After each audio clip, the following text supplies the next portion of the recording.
տաղավարում հյուրընկալել եմ գրող սցենարիստ հրապարակախոս Սոնա Մանուկյանին։ Հիշեցնեմ, որ ուղիղ եթերի ընթացքում կարող եք զանգարել ամերիկյան 818-967-521 եւ հայաստանյան 060 35 11 31 հեռախոսահամարներով հարցեր ուղղել Տիկին Մանուկյանին։ Բարև ձեզ, Տիկին Մանուկյան, շնորհակալ եմ նոյանդապանի հրավերն ընդունելու համար։ Բարև ձեզ, շնորհակալ եմ հրավերի համար։ Տիկին Մանուկյան, քանի որ անցած մեր հաղորդման ժամանակ դուք ասացիք, որ սպասվում է ձեր մյուս նոր գրքի ծնունդը, մի փոքրիկ հակիրճ ներկայացրեք գրքի շնորհանդեսը ինչպես տեղի ունեցավ, որից հետո մենք անցնենք հիմնական մեր հարցերին, որ հնարավորություն տանք նաև հեռուստադիտողին ձեզ հարցեր ուղղելու։ Շատ լավ, ուրեմն ուրախ եմ, ինչպես բոլոր այսպես հեղինակներ ուրախանում են գրքի նոր ծնունդով, նույն ուրախություն նաև իմ մոտ էր։ Գրքից ծնունդին երկար էի սպասել, այսպես ասած, համարյա 10 տարի աշխատել եմ, մի քանի տարի ընդմիջում է եղել դրա համար, բայց հիմնականում աշխատանքը եղել է։ Վերջապես ծնվեց գիրքը Գորգին խան, բավականին ասելիքը հնչեղ է, շատ արդիական է, անկախ այն բանից, որ 200-300 տարվա պատմություն է գրվել։ Գիրքը պատմավեպ է, ուրեմն ինչ ասեմ, եղավ այո շնորհանդեսը պատմության ինստիտուտում, ակադեմիայի պատմության ինստիտուտում, ներկա էր Հնդկաստանի դեսպանը, ուրեմն Ֆրանսիայի դեսպանատնից ուշ արձագանքեցին, հնարավոր է, որ դա իմ մեղքներ ես ուշ էի ներկայացրել հայտը, բայց Հնդկաստանի դեսպանն անձամբ ինքը եկավ, շատ լավ խոսեց, շատ լավ կարծիք հայտնեց, պայմանավորվել ենք հանդիպելու անգլերեն մի հատված գրքի վերլուծական, այսպես սեղմավեպի կարգի մի բան պետք է ներկայացնեմ, օրերս պայմանավորվում ենք օրը հանդիպելու եւ ներկայացնելու համար։ Ինչպես 17 թվին իմ գրած գիրքը գրվել է նախ ի սկզբանե գրվել է ֆիլմի համար, մեծ կտավի ֆիլմ արտադրության համար, նախկին դեսպանն ասեց իմ սիրած ժամանակահատվածն է, ես կարծեմ, որ այդ մասին խոսել եմ եթերում, իմ սիրած ժամանակահատվածն է, ես ամեն ինչ կանեմ, որ այդ ֆիլմը կենթանություն ստանա, ես իմ կառավարությունից 90%-ով վստահ եմ, որ կբերեմ համաձայնություն, դուք խոսեք ձեր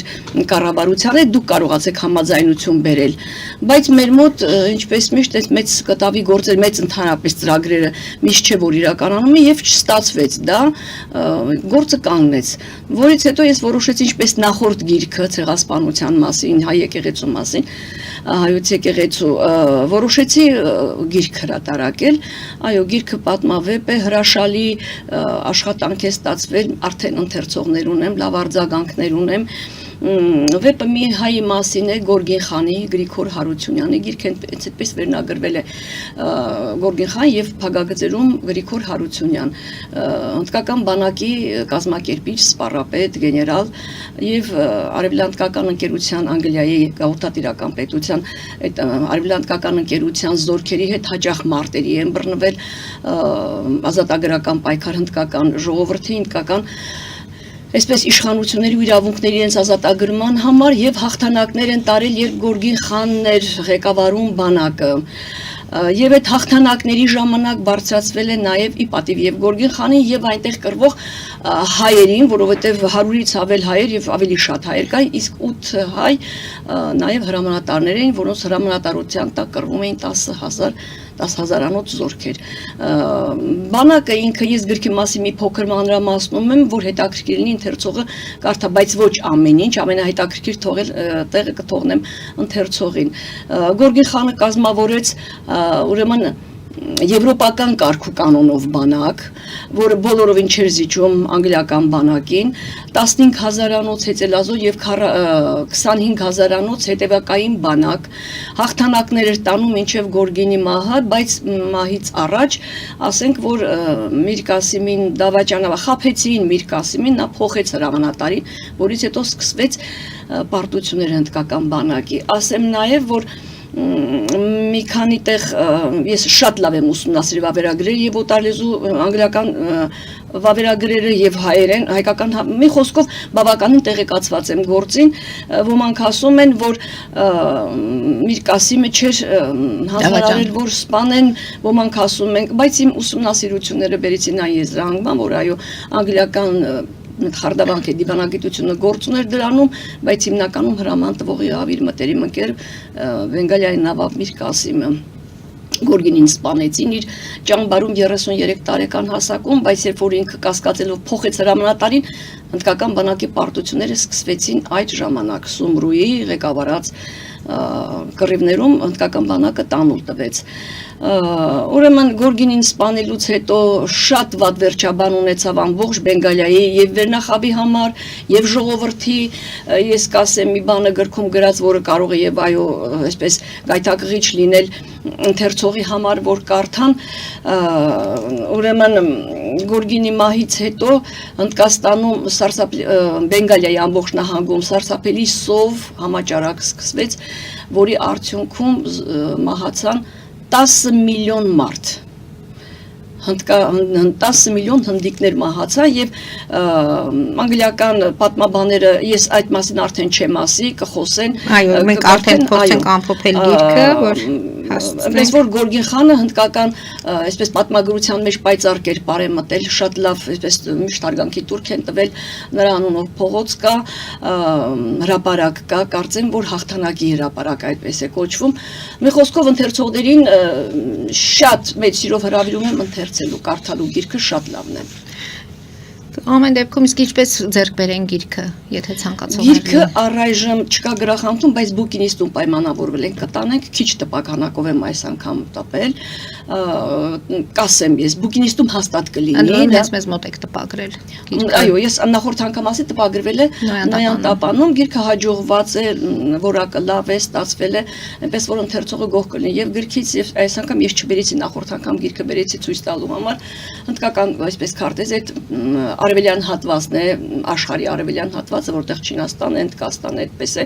Գորգին խանի նկարը հետևի մասում է, հեղինակի նկարից։ Այնպես որ ժամանակ ունենան, ժամանակ ունենան, կարդան, այո, կունենա եւ շատ լավ սկսվում է մի տողը կասեմ, գրքի սկիզբը, ոչ կխոսեմ անոտացիայի մասին, որը շատ է տակրի, ոչ էլ որպես առաջաբան։ Միայն հենց սկսվում է գործը, կասեմ մի տող կա գրած, որի համար կարելի է կարդալ։ Ձեր զավակն եմ ես, ինձ մի մոռացեք։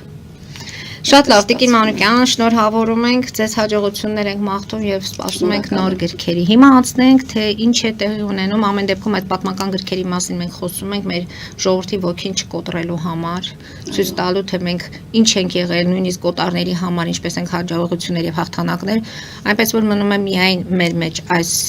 դժգոհությունները, պառակտումները վերացնենք եւ հաստատ մեր արժեվ ոչ մի թշնամի չի կարողանա կանգնել։ Հիմա հասկանանք ինչու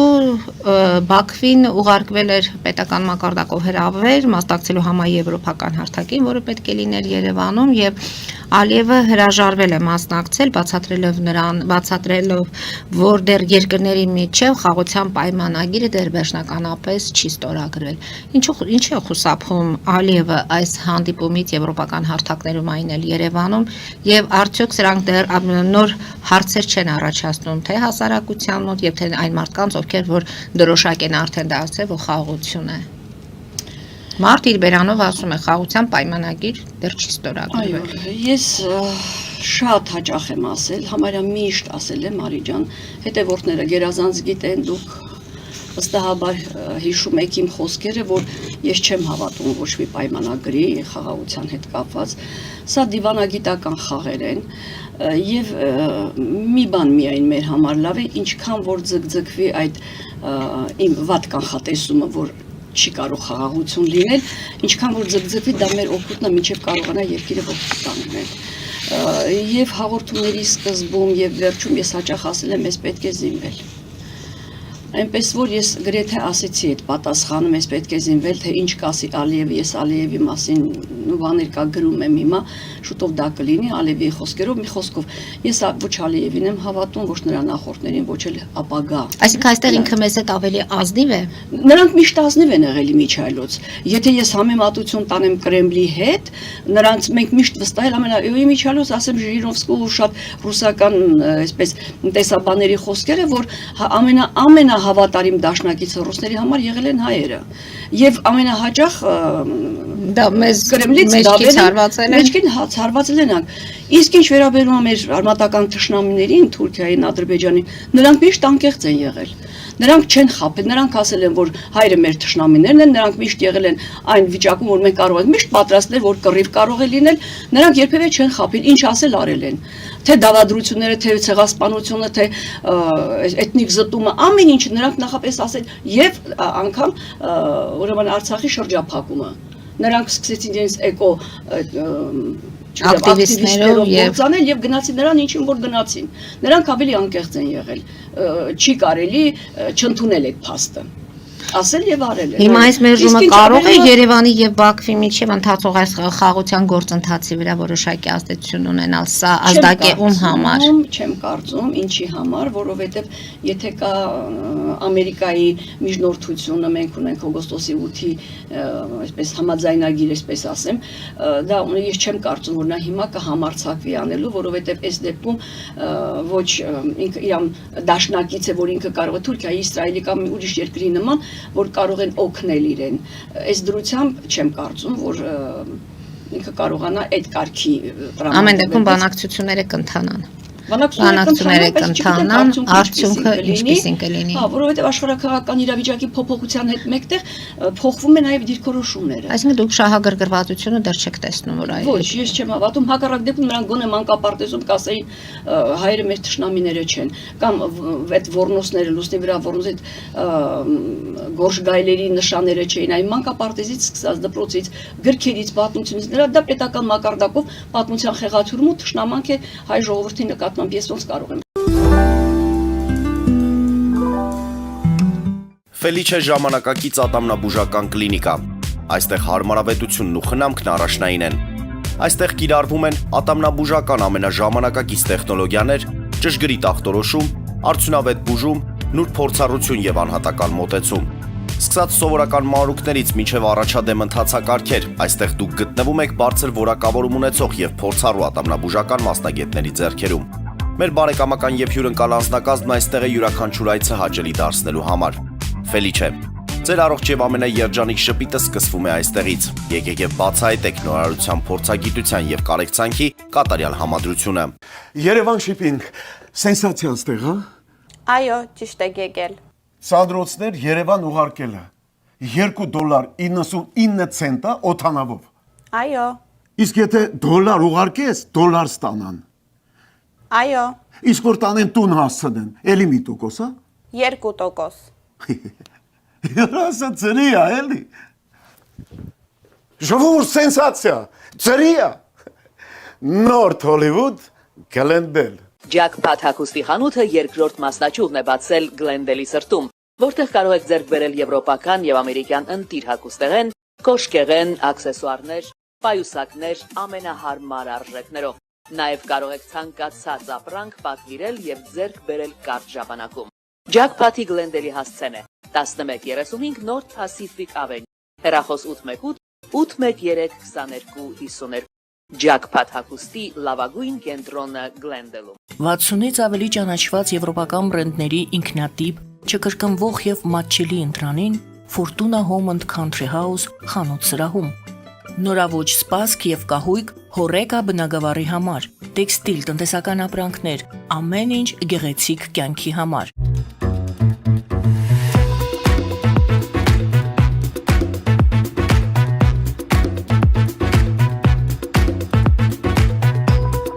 Արարատ ռեստորան, ընտանեկան եւ ընկերական ժամանցի լավագույն հասցե, սիրված արտիստներ, հյուրընկալ մթնոլորտ, հարուստ ճաշացան, անմահական խորտիկներ։ Արարատ ռեստորան, հասցեն անփոփոխ, սիրով սպասում ենք ձեզ։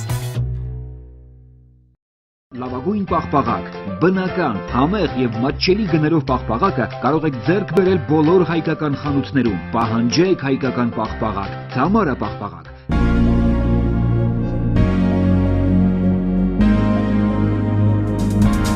Տպագրեք ձեր գիրքը Նոյան տապան տպագրատանը, ինչպես նաև թերթեր, ամսագրեր, բուկլետներ եւ այլն։ Հասցեն քաղաք Երևան, Իսահակյան 28 առաջին հարկ։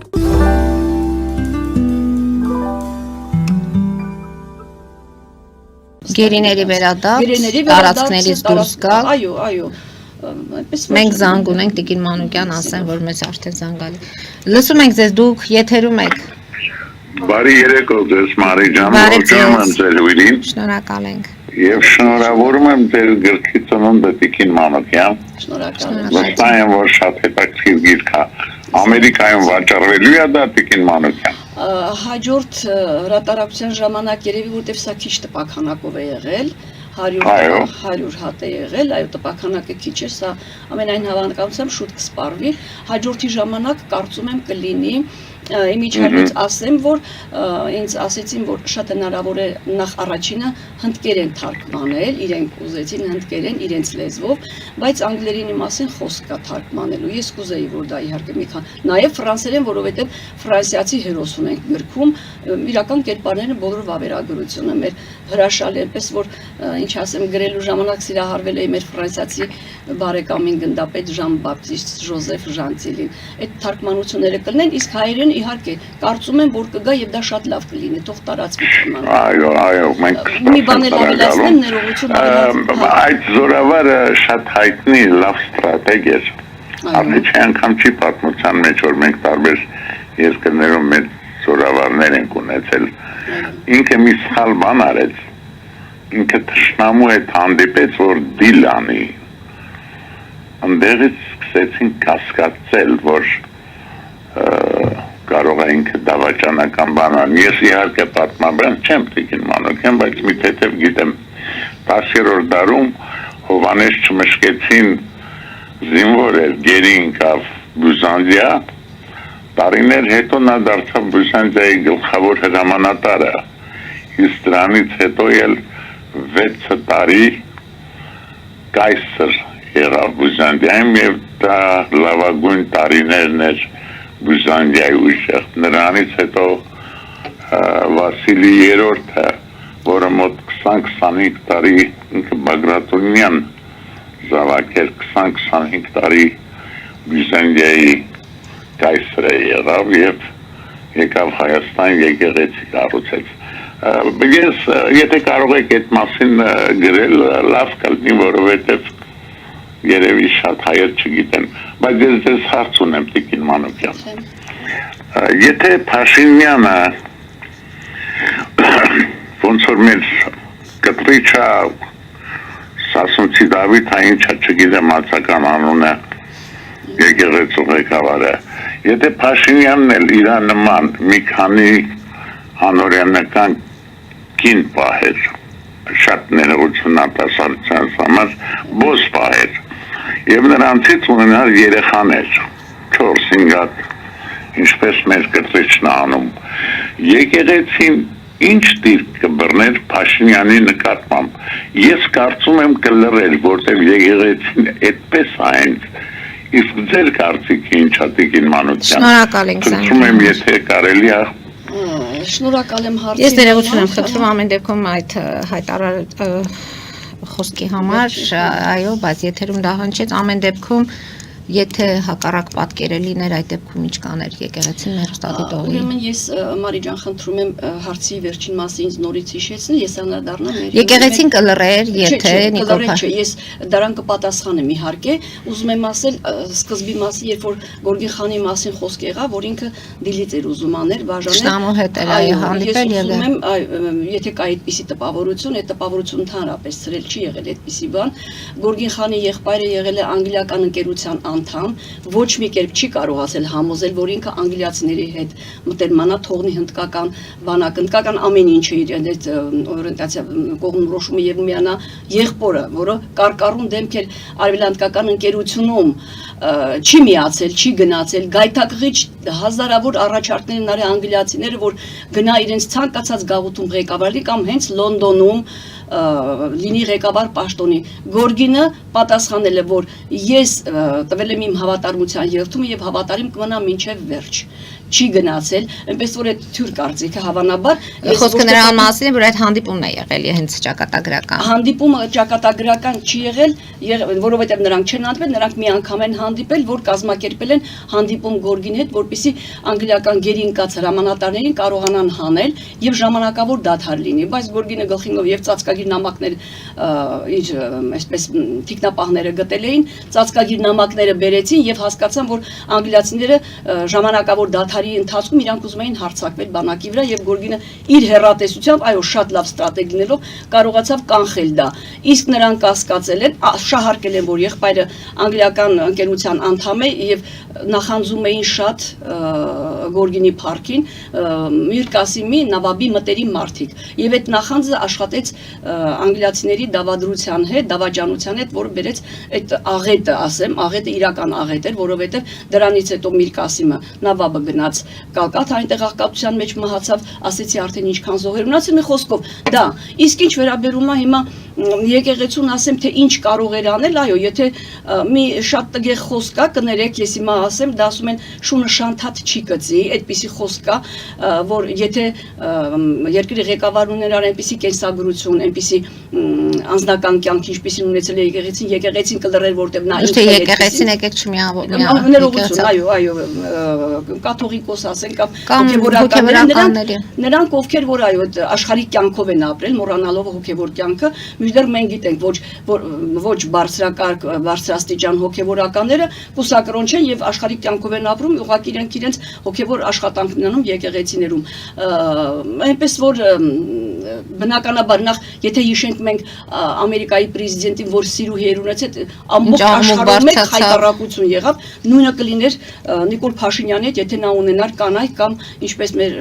այսպես եկեք հիշենք, որ Նիկոլ Փաշինյանը երբ ասեց, որ այդ օրինականությունը չկա իրենց ամուսնության մեջ, նույնիսկ հասարակության շրջանակներում եղավ քննարկման առարկա, շարժման առարկա եղավ, այո, եթե եւ քննադատություններ եղավ, այդ դեպքում որպես կին նա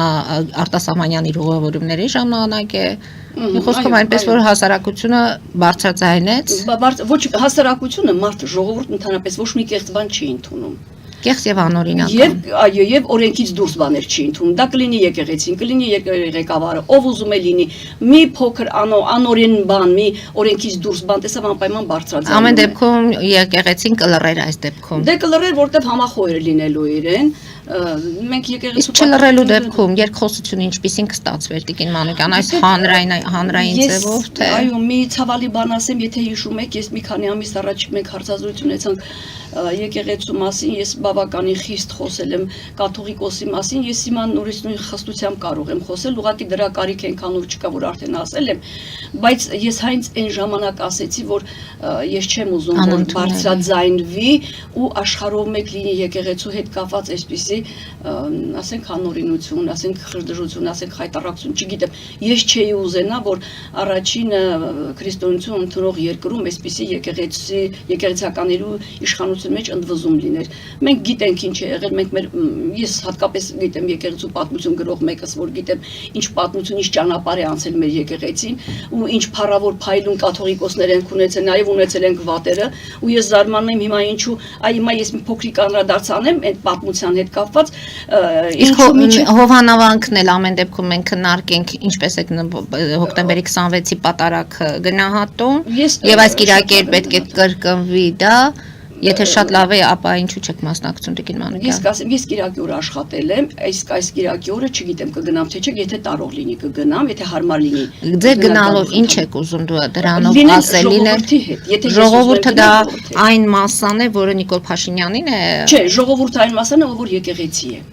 Ես ինքս իմ մեջ եկեղեցի եմ կրում։ Դուք Մարի ջան, եկեղեցի եք կրում, դուք եք ժողով։ Իսկ ինչու հենց այդտեղ, իսկ երբևէ գնացել եք այդ եկեղեցին։ Ես այդ եկեղեցում եղել եմ մինչև ամուսնանալու։ Իսկ հիմա գնալու նպատակը ո՞րն է։ Գնալու նպատակ այն էր, ընդհանրապես տեսնել, ես ուրեմն ասեմ, պատերազմից հետո մեր պարտությունից հետո, երբ որ ժողովուրդը ընդվզում էր, փողոցներն լցվել, ես միտք չունեի մասնակցելու դրան, բայց որտեղ ժողովուրդն է, այնտեղ ես մի քանի ժամով եղել եմ այնտեղ։ Գնում եք կարծիքներ հավաքելու, հասարակական այս անպայման, ես հիմա եթե գնում եմ պատարակի, մեր մոտ եկեղեցին մոտիկ է, ես լինում եմ, ուրեմն ամիսի 2 անգամ պատարակներին համարյա մասնակցում եմ եւ ինձ հետաքրքիր է մարդկանց կարծիքը, ժողովրդի կարծիքը, ինչը որ ավելի կարեւոր է, քան իշխանությունների կարծիքը։ Իսկ որ այնինչ որ տեղ ունեցավ եկեղեցու ներսում երիտասարդին, որ դուրս բերեցին վերանը խոսքի ազատության մասին է խոսում այս նույն իշխանությունը։ Ես չէի ասի խոսքի ազատության, ես կասեի, որ բերանը փակեցի, որպեսզի անպատիվ խոսքեր չասեր, որպեսզի չասեր լռի, դու իրավունք չունես պատարակ կատարելու։ Այնպես որ այդտեղ ժողովուրդն էր տալիս իրավունք, կարող էր անել նա թե չէ։ Այսինքն ժողովրդի իրավունքով այդ նույն դուրս բերեցին եկեղեցու։ Ասում եմ ցանկացած օրենսգրքից, ցանկացած այսպես կոնստիտուցիայի սահմանադրությունից, ցանկացած չգիտեմ իշխանավորի խոսքից կարևորը ժողովրդի խոսքն է։ Միշտ եմ ասել, առանց ժողովրդի ոչ եկեղեցի կա, ոչ իշխանություն, ոչ մի բան չկա։ Դրա համար ես սիրում եմ լինել ժողովրդի։ Բայց Նիկոլ Փաշինյանը հիշացրեց եւ ասեց սկանդալային հայտարարություն եմ անում, հայոց կանոնագրքի մասին է խոսել նույն կաթողիկոսը։ Եթե հայոց կանոնագրքի մասն է, դա պիտի լինի եկեղեցուն, ես կարծում եմ, որ Նիկոլ Փաշինյանը ворջ չունի դրանից։ Դա պետք է անեն հոգևորականները, որտեղ կա տեսակետ, որ Նիկոլ Փաշինյանը այս պատարակները կազմակերպում է հասկանալու համար, թե որքան համակիրներ ինքը ունի, ընդ որում թիվը բավականին քիչ է եղել ըստ որոշ աղբյուրների, եւ սա նաեւ հնարավոր է տանի բախումների։ Ես չեմ կարծում բախումների տանի, ինչից որ սարսափում եմ, ինչը որ ես ասում եմ ափ լծված այս ատելությունը երկրում դա է ավելի վտանգավոր, եւ հետո եթե ժողովուրդը ինքը իր մեջ կրում է հայոց եկեղեցին ու քրիստոնեությունը, հաստատ այդ պատճառով բախումների չի գնա։ Դա ավելի շուտ մենք գիտենք, որ մի սրբազանը քայլարշավով եկավ Կիրանցից, որ իշխանափոխություն անեին, նրանք ավելի շուտ խառնվել են իշխանությունների պետության գործերին, մինչդեռ ես ուզում եի պատմական անդրադարձ անեմ, մեր եկեղեցին մինչև հիմա կարգալույս չի արել Պետրոս Գետադարձի նման մի կաթողիկոսի, որը դավաճան էր, ուղղնուցուցով պատմությունը արձանագրել է, որ նա կարող էր քաղաքի դռները բացել, թագավորին ուղարկել, այսպես կամովի ուղարկել, չասեմ խաբելով, չգիտեմ ինչ համոզելով ուղարկել թշնամի երկրի մոտ ու բացել թշնամու առաջ քաղաքի դարպասները, նրան կարգալույս չի արվել, նրա մասին խոսք չկա պատմության մեջ, մտել է Պետրոս Գետադարձը, բայց երբ խոսք է լինում Պապ թագավորի մասին, ամենավատ խոսքերն են ասում թագավորի մասին, այն ժամանակ, երբ որ ինքը անգելանոցներն էր փակում, կուսանոցներն ասում է գնացեք երեխա ունեցեք, երկիրը զարգացնել է պետք, հենց որ տեսան եկեղեցու շահերին կպնող մի բան էր, թագավորի ասածը, որ պետության մասին էր խոսքը, սկսեցին թագավորի մասին վատ բաներ խոսել, այնպես որ ազգային գաղափարախոսությունը պիտի լինի եւ հոգեվորականների մոտ, եւ իշխանավորների մոտ, որ ժողովուրդը կարողանա համախմբել ազգային գաղափարախոսություն, մեկ գաղափարախոսության շուրջ, հայ ենք, Հայաստան երկիրն է մեր երկիրը, սա մեր սրբությունն է, դա կլինի կաթողիկոսի մասշտաբով, կլինի իշխանության ինչով ուզում է լինի, իսկ ամենակարևոր ժողովրդի համախմբման միջոցով, դա է ամենակարևոր սրբությունը։ Իսկ ինչքան կարող ենք հետևել այս իրադարձություններին։ Ամեն դեպքում արդեն այո, շատ հոգնեցուցիչ է, ես սարսափելի ծանր եմ տանում, որ վերջը չի երևում, չեն թողնում ժողովուրդը ուշքի գա, չեն թողնում ժողովուրդը մեջ կշտկի ամեն ինչ արվում է, որպեսզի մարդիկ սկսեն տարբեր կարծիքներ, բախումներ, հետո գիտեք մեկնաբանելուց շատ բան է կախված, կարող է մեկը միստիկայաբար։ Իսկ ասում են նոր աղանդ է արդեն Հայաստանում վարչապետը, ինչ ասես արդեն ասում են։ Ես հենց հիմա հետ դառնամ մի քանի ամիս առաջ ասած իմ այդ հարցազրույցի խոսքերին, ես գրել եմ Ալելույա մի աշխատություն ու թեջ ընդամենը մեկ դերասան թատրոն ու շատ լավ արձագանքներ էր գտել դա եկեղեցուն էի տալիս, որ եկեղեցին այդ աղանդներին կարողանա զսպել։ 2000 թվից սկսած, ել չասեմ, որ 95-96 թվից դռները ջարդում էին Եհովայի վկայու, չգիտեմ 50-ական ու Հիսուսական ինչեր էին, այնքան շատացել են հիմա աղանդները, դա եկեղեցու բաց թողումը չի, այդպես չի լինում, մենք հայ առաքելական եկեղեցու հետևորդներ ենք, դա պիտի լինի, եթե հայ առաքելական եկեղեցու պետությունը համախմբված աշխատեն, իսկ դա մեր երազանքն է, համախմբված աշխատեն, դա կլինի երկրի հաղթանակը։ Լսենք, մենք զանգեր շատ ունենք Տիկին Մանուկյան, լսում ենք ձեզ։ Լսում ենք ձեզ։ Տիկին Պետրոսյան, Տիկին Մանուկյան, ողջունում ձեզ նոյնտապանի եթերում, շնորհավորում եմ ձեր գրքի շնորհանդեսի հետ կապված, ես վերջին անգամ նշեցի ինչ կարևոր գիրք է դա մեր հայ հերոսների մասին, թե ինչ կարևոր դեր են կատարել մենք պատմության ընթացքում, բայց իմ հարցը եկեղեցու հետ կապված է, Տիկին Մանուկյան, մենք տեսնում ենք, որ կաթողիկոսին ընդդիմանալու որպես գործիք օգտագործում է այդ Արամ Քահանան եւ մի կողմից էլ նա հերոսացվում է, կարծեք թե իշխանավորների, իշխանամերձ այդ ժողովրդի կողմից լուրերում տարածված այդ նորությունների հետ համաձայն Արամ Քահանան նա պատկերացնում է Կադիրովին Չեչնիայի որպես Հայաստանի ղեկավար։ Նա ասել է դա նախկինում, նա ասում է դա հիմա հաստատել է Տիկին Պետրոսյանը որպես լրագրող կհաստատի դա։ Այո, մի փոքր ավելի պակաս հայտնի է, բայց նա նաև դուք կարող եք Google-ով գտնել 19 թվականին հեղափոխությունից հետո իշխանավորներին, հենց վարչապետին անվանել է ոչխար, իսկ մյուս ղեկավարներին, այդ իշխանավորներին, քվեականներին Սորոսի զավակներ, ավելի կոպիտ բառ է օգտագործել։ So հարցը այսինքն է, արդյոք մենք փոխում ենք եւ գիտեք Ռամզան Կադիրովը վերջերս Չեչեն մի կնոջ սպանեցին հավանականությամբ Կադիրովն էր ուղարկել այո արդյոք մենք հիմա փոխում ենք մի ռուսամետի կաթողիկոսին կամ նրա շրջապատին մեկ այլ ռուսամետ բռնապետիկով այդ արամով եւ արդյոք ճիշտ է աստվածացնել կամ հերոսացնել մի մարդու ով տեսնում է Հայաստանում Կադիրովին, ով հեղափոխականներին անվանել է նման վատ բառերով։ Շնորհակալություն։ Մենք էլ ենք շնորհակալ։ Շնորհակալություն։ Այո, ասում է ես ուզում եմ տեսնել Կադիրովի նման ղեկավար իմ հայրենիքում։ Ես Արամ էր անունը այդ։ Արամ Քահանան։ Դե ամեն դեպքում արդեն կարգալույց է, Ստեփանով պետք է, բայց լավ, ժողովուրդը նրան այդպես գիտի։ Դե գիտեն ժողովուրդ նրանք ովքեր որ միշտ եղել են իր պատարակներին, իր այդ արարողություններին, նրանք ավելի լավ կարծիք ունեն իր մասին, ավելի ճիշտ կարծիք ունեն։ Մենք տեսանք տեղաբնակների մոտեցումները լրագրողներին անպատվելով, վիրավորելով թույլ չէին տալիս նույնիսկ նկարահանումներ անել։ Իսկ ինչ վերաբերում է, այո, ես ինքս էլ տեսա այդ ամբողջ իրադարձությունը լավ ցուցադրում էին, ցույց էին տալիս։ Ես ցավալի է, որ լրագրողների հանդեպ էլ եղան բավականին տգեղ կոչեր, ու գիտեք լրագրողների համար ինչու եղավ, որովհետև լրագրողները այս տարիների ընթացքում ապացուցել են, որ ինչ որ մեկի կողմից են աշխատում, անկողմնակալ չեն։ Հենց դրա համար իրենց դեմ են տրամադրում։ Նույնը ժողովրդին ցանկացած մեկին վերցնենք մի փոքր երեխա, եթե մի քիչ կոպիտ են լինում հետը, նա տրամադրվում է, սիրով են լինում, լավ է տրամադրում։ Նույնը ժողովուրդը լավ էր տրամադրել, թե վատ էր տրամադրել, դա իրենք իրենց մեջ պիտի փնտրեն։ Ինչու լավ տրամադրվեցին կամ ինչու վատ։ Հիմա կաթողիկոսին ինչու են վատ տրամադրվել։ Իր մեղքերն ունի, իր բաժին սխալներն ունի։ Ես չգիտեմ, եթե ես նեի կաթողիկոս չլեի մի քանի անգամ կաթողիկոս, ես անմիջապես կասեի, եթե երկրի համար սա ինչ որ ընդվզման կամ ատելության քարոզի չգիտեմ ինչեր եմ։ Բայց չէ, դա իրենց ասելով ինչ որ մի խմբակի գործողությունները։ Դե ձևակերպումը մի բան է, որ այսօր ես դա այդպես չէի ասի, դա ձևակերպում է, ես դրա համար ասում եի ամենալավ բանն էլ ձևակերպել ու շատ բան է կապ, եւ ամենավատ բանը, նայած ինչպես է ձևակերպում, ինչու ես մեկնաբանում։ Դրա համար ամենազգայուն տեղին են կպել եկեղեցուն կրոնին հավատանքին են կպել դա ամենապարակտիչ ձևն է որ կարող են երկիրը պարակտել մի ռուսամետին փոխարինում ենք մեկ այլ ռուսամետով ամենամեծ վտանգը այո ամենամեծ վտանգը ոչ Կադիրով ոչ մի ուրիշ չգիտեմ ինչով ու ինչ սկին չեն կարողանա Հայաստանում լինել այն ղեկավար ինչ որ ժողովուրդն է ուզում Իսկ հերոսացնել պետք է այս քահանային կարգալույց եղած քահանային։ Գիտեք, հիմա ես մի բան եմ գրում, մի շատ հետաքրքիր Դու գնալու եք մասնակցելու եք պատարագին։ Չգիտեմ կգնամ թե չէ, հիմա կպատասխանեմ նաև դրան էլի։ Այսինքն ինչ փոխվեց, դուք ասում եք գնալու ենք։ Չէ, գնալու ասենք այնքան որտեղ որ ժողովուրդը կա։ Ես ժողովրդի կարծիքին պետք է մտնելու եք մասնակցեք։ Եթե չգնամ այդ պատարագին կգնամ Սուրբ Սարգիս եկեղեցու պատարագին, որտեղ էլի ժողովուրդ կա։ Ես դրա համար եմ ամիս 2 անգամ գնում եմ, որտեղ ժողովուրդ կա, ու պատարակն է ու դա արդեն հիմա արդեն 2 տարի է, եթե ոչ ավել, այդ կարծիքների բախումները կան։ Կարևոր չի ժողովուրդը որտեղ է կանգնած։ Ասում Հիսուսն ասում է, չէ, 2 հոգուց ավել որտեղ կանգնել իմաստն է խոսում, ես ներկա եմ։ Հիմա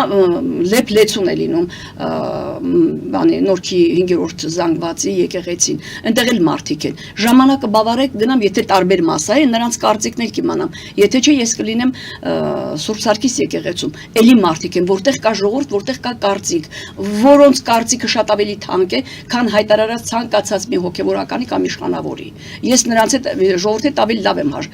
որովհետև ամեն ինչի համար պատասխան տալիս է ժողովուրդը, կռիվ գնում է ժողովուրդը, երկիրը եթե մի բան է լինում ժողովրդին է լինում, ամեն ինչ լինում է ժողովրդի համար ու ժողովուրդն է անում։ Եթե ժողովուրդը իտեր չկանգնի իր երկրին, ոչ մի իշխանավոր չի կարող կանգնել, ոչ մի հոգևորական չի կարող կանգնել։ Դրա համար ինձ համար շատ թանկ է ժողովուրդը։ Ինձ համար շատ թանկ է ընթերցողի կարծիքը։ Ես չգիտեմ ովքեր են ընթերցողները, բայց նրանց կարծիքը ինձ համար շատ հետաքրքիր է։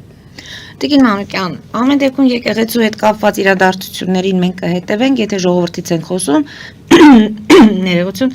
խոսենք համայնքների մասին։ Ընդդիմադիր համայնքապետերը հայտնվում են բանտում, կալանավորվում են, ինչպես է այս ամենը գնահատում եւ աղաշապատում լինելու են ընտրություններ։ Ընդ որում քաղաքացիական պայմանագիրը հայտարարում է, որ Գյումրի 2 այլևս թույլ չեն տալու։ Ես դրան համամիտ եմ, Գյումրի 2 ես միշտ եմ ասել, դուք հիշում եք։ Իսկ ինչ ձևով թույլ չտալ։ Չգիտեմ թույլ կտա թե չի տա կամ ձևերը ինչ կարգի ինքը մշակել է, բայց դուք հիշում եք, ես Գյումրի ընտրությունների ժամանակ ասում էի միայն ոչ ռուսամետ ուժերը։ Եթե ես ասում եմ ռուսամետ կամ ընդհանրապես ռուս բառն եմ օգտագործում, ես խնդրում եմ եւ ունկնդիրներին եւ լստող բոլոր նրանց հավատացեք, որ ես դա խոսում եմ Կրեմլի համար, ոչ ժողովրդի։ Ես սովետական խորհրդային ժամանակվա կրթություն ստացող մարդ եմ, ես շատ լավ գիտեմ ռուսական մշակույթը, դասականերին, նրանց ընդհանրապես ամեն ինչ ուղնուցուցով լավ գիտեմ ու ես տրամադրված չեմ Ռուսաստանի ռուս ժողովրդի նկատմամբ։ Ես Կրեմլի վարած քաղաքականության հետ եմ կապում։ Եվ ես լավ հիշում եմ իմ խոսքեր, ասեցի, եթե ընտրել են դրանից հետո գնացիք ու ընտրեցիք Պերմյակովին, երբ որ ընտրվեց Վարդան Ղուկասյանը, որովհետև այնտեղ ինչ որ կատարվել էր մի ամբողջ հայ ընտանիք անմեղ մտնեն տունը նոր տարվա օրով ու սպանեն ու այդպես հաշվեհարդար տեսնեն, հայ ժողովուրդ չգիտես ինչի համար էլի, դրա ոչ անուն, ոչ բացատրություն կար ու գնալ նրանց ընտրել, ես դա եմ ասել ու հիմա էլ դեմ եմ, ճիշտ են ասում, որ եթե դա կլինի իշխանություն, կլինի ժողովուրդ, ով ուզում է լինի, եթե կասեն այդ Գյումրի 2 պետք է լինի, դա ամենամեծ վտանգն է, ամենամեծ վտանգը։ Ինչու մտանգավոր որովհետև մեր ազգային գաղափարախոսությունը ոչ մի երկրի հետ պիտի կապ չունենա, ոչ Ռուսաստան, ոչ Թուրքիա, ոչ Ամերիկա, ոչ մեկի հետ։ Ազգայինը լինում է միայն մեզ համար։ Մեզ համար մենք ունենք գաղափարախոսություն, եթե չկա, ես մի անգամ, երկու անգամ կարծեմ կրկնել եմ, խնդրում եմ վերցրեք Գարեգին Նժդե եւ ազգային գաղափարախոսությունը մարդը գրել այնքան լավ գաղափարախոսություն, այդ գաղափարի շուրջ միավորվենք, տեսեք ինչքան հրաշալի երկիր կունենանք։ Իսկ ինչի է լինում այդ ձերբակալությունները, դրանք ինչ որ ինչպես եք բացատրում, ընդ որում Մասիսի քաղաքապետը հաջորդ օրը տեսանք Բյուրեղավանի քաղաքապետի լիազորությունները, համայնքապետի լիազորությունները դադարեցվեցին եւ եթե հետ գնանք Գորիսի քաղաքապետ մի խոսքով Ալավերդի Վանաձոր այսպես ես աղոթում եմ Աստուն համբերությունս բավարարի, տեսնեմ դատական process-ները ոնց կգնան։ Ես դա թողնում եմ իրավաբաններին, թող նրանք դատեն ու բացատրեն ժողովրդին ինչի համար, ինչ հիմքով։ Ինձ հուշում են, որ մեզ շատ քիչ ժամանակ է մնացել Տիկին Մանուկյան։ Ուզում եմ լավ, նորից կհետևենք, վաղաշաբաթի ընտրություններն էլ արդեն բավականին մոտ են, մի 2 շաբաթվա ընթացքում արդեն պարզ կլինի եւ հասկանանք բանակի ժամկետի կրճատման մասին դուք ինչ կարծիք եք։ Ես լավ կարծիք չունեմ դրա մասին։ Ընդ որում մայրերը գրել էին, չեմ կարող հիշել թե ով, որ ամեն դեպքում Նիկոլ Փաշինյանը սա էլ այս բեռը թողեց մայրերի վրա հայտարարելով, որ մայրերի սրտից որոշումներ է կայացվում։ Իսկ եթե մնա մայրերին, մայրերը ընդհանրապես չեն ուզի, որ իրենց որդիները գնան ծառայության, այն էլ դրա համար չպիտի մայրական սրտից, ես ինքս մայր եմ երեք որդիները ճանապարհի եւ ծառայության եւ պատերազմի բանակ են գնացել եկել փոքր 44 օրային կամավոր է գնացել եկել, բայց ստապ դատողությունը ասում է, որ սրտով չպետք է երկրին մոտենալ, գաղափարով պիտի մոտենալ, մտքով, պայծառ մտքով, որ երկիր կարողանանք պահել։ Այնպես որ մայրեր ջան, քույրեր ջան, ինչ ասեմ, բոլորիդ առաջ խոնարհվում եմ նախ մայր լինելու համար եւ այդպիսի որդիներ ունենալու համար, որ կարող են հայրենիքի պաշտպաներ լինել եւ ես դեմ եմ այդ կրճատելուն, ժամկետը կրճատելուն դեմ եմ, մենք փոքր ազգ ենք, ես ընդհակառակ ուրախացել եմ, որ շատ աղջիկներ գնում են բանակ, Իսրայելում, այնտեղ կարծես թե պետականորեն բոլորը պիտի գնան, մենք քիչ ենք, փոքր ենք, փոխարեն ավելի շատացնենք պրոֆեսիոնալ բանակ պայմանագրային զինծառայողների քանակն է ավելանում, Սուրեն Պապիկյանն ասեց։ Թող ավելանա, ես ինչքան շատ զինվորական գործի մեջ մարդիկ լինեն, այնքան ես ուրախ կլինեմ։ Նկատի ունեք, սա կարելի է